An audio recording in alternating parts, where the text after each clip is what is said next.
Hey, welcome back to Always Learning. What are we doing today? Well, today we are learning about these little fly out bags. So you can pick these little fly out bags at Woodard Mercantile. You can pick them up at Home Depot, Lowe's, and all you're going to do is you're going to cut the top.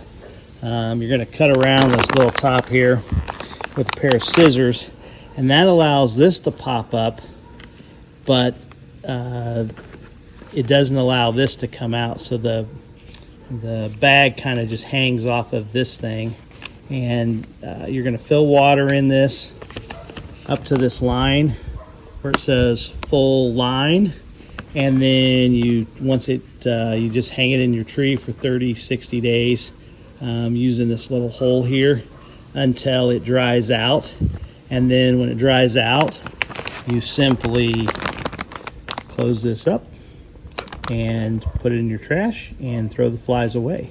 And then you take a string or a piece of wire and you hang your new one up. And that's it, but it works pretty well. Here's the one I had up previously, and you can see those are all the little flies that are in there. There's probably, good Lord, I don't know, 1,000 of them bad boys. So anyway, we're gonna throw them away and hang the new one up. There it is, hanging on the wire. I've got one on this tree about 4 feet up, and then I've got one on the tree across the way, and as you can see, more flies are already getting in there. So anyway, that's it. Thanks for watching.